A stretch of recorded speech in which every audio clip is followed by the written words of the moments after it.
Hello friends, आज मैं आपको समर में कौन सा योगा करना चाहिए, कौन से प्राणायाम करना चाहिए वो बताने वाली हूँ।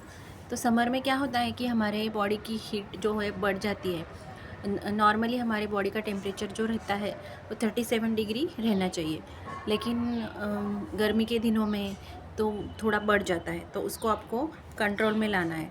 तो कैसे होता है ना कि हम बाहर जाते हैं तो फिर पसीना आता है, उससे हमारे जो शरीर के जो खनिज तत्व होते हैं वो कम हो जाते हैं और हमें बहुत वीकनेस फील होता है। तो हमें योगा करने की इच्छा नहीं होती, एक्सरसाइज करने की इच्छा नहीं होती। तो इसके लिए आपको क्या करना है, पानी पीना है। और अपना शरीर डिहाइड्रेट होते रहता है सूरज की गर्मी की वजह से। तो आपको क्या करना है, जब आधे आधे घंटे के बाद आपको एक एक गिलास या आधा गिलास तो भी पानी पीना है। पानी कैसे पीना है वो मैंने एक वीडियो बनाया, उसमें आप देख सकते हैं कि किस तरह से पानी पीना चाहिए।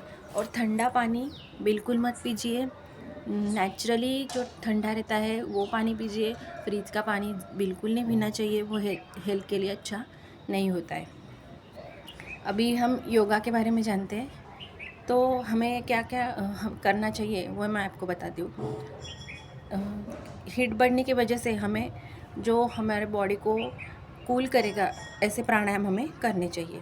तो उसमें क्या क्या आता है, चंद्रभेदी प्राणायाम और शीतली प्राणायाम और शीतकारी प्राणायाम। तो ये तीनों हमें करने हैं। तो इसके वीडियो मैंने डाले हैं, लेकिन मैं आज आपको फिर से बताती हूँ कैसे करने हैं। और चंद्र नमस्कार, तो चंद्र नमस्कार भी आपको करना चाहिए। ये बहुत अच्छा रहता है। गर्मी के दिनों में आप इसे करोगे तो आपको कूल महसूस होगा और माइंड भी अच्छा रहेगा। तो चलो देखते हैं कैसे क्या क्या करते हैं। तो फर्स्ट हम देखेंगे शीतकारी प्राणायाम। शीतकारी प्राणायाम करने के लिए आपको क्या करना है, इस तरह से नोज बंद,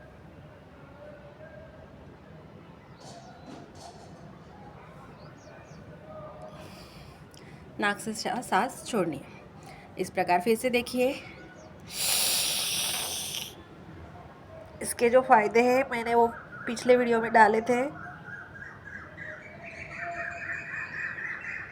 स्पेशली उसके ऊपर एक मैंने वीडियो बनाई है, उसकी लिंक मैं आपको डिस्क्रिप्शन में दे दूँगी, तो आप वो देख के अच्छे से कर सकोगे।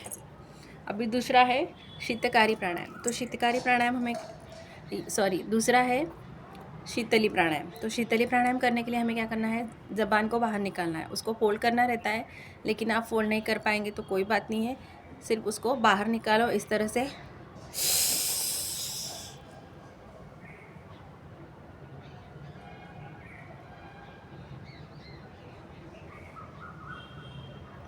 जितनी देर आप होल्ड कर सकोगे उतना अच्छा है। जितना आप होल्ड करोगे उतना आपका जो बॉडी का हीट है वो बाद में बाहर निकलेगा। आपको इधर गरम सांस की महसूस होगा। ऐसे है, आप अगर इधर हाथ लगाओगे तो वो आपको महसूस होगा। फिर से देखते हैं।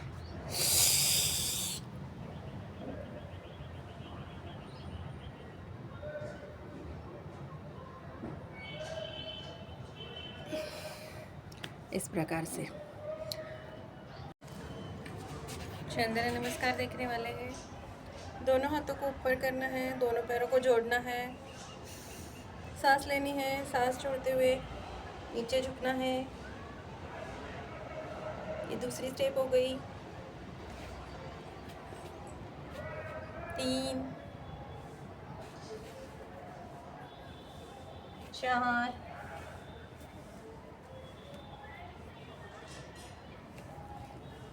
5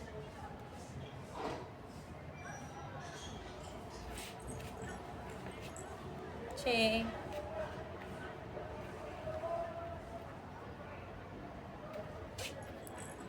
7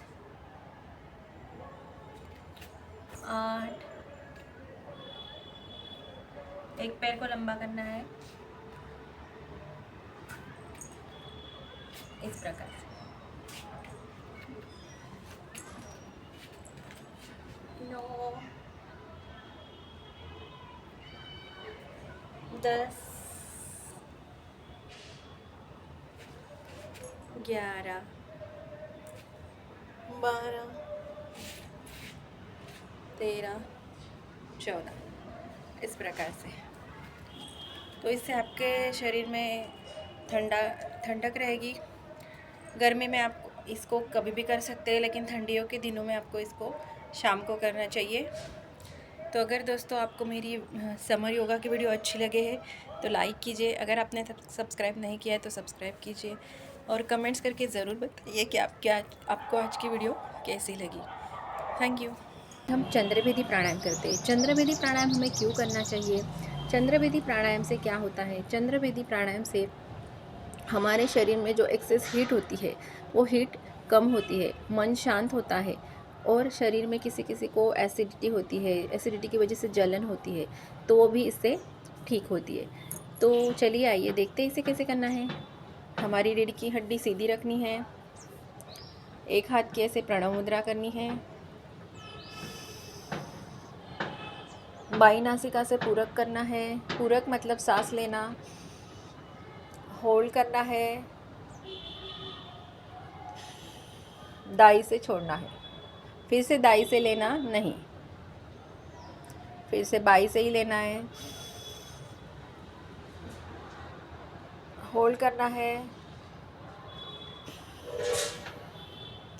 दाई से छोड़ना है। तो इसी प्रकार करना है। फिर से देखते हैं।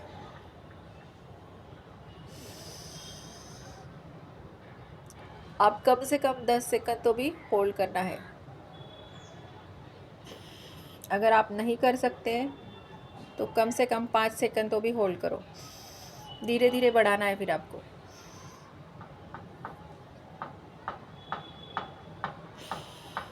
इसको आपको 3, 5 और 7 ऐसे करके धीरे धीरे 10 तक बढ़ाना है, मतलब 10 बार करना है आपको ये। ओके। अगर आपको मेरी वीडियो अच्छी लगे तो लाइक कीजिए। अगर आपने अब तक सब्सक्राइब नहीं किया है तो सब्सक्राइब कीजिए, शेयर कीजिए और कमेंट करके ज़रूर बताइए। Thank you.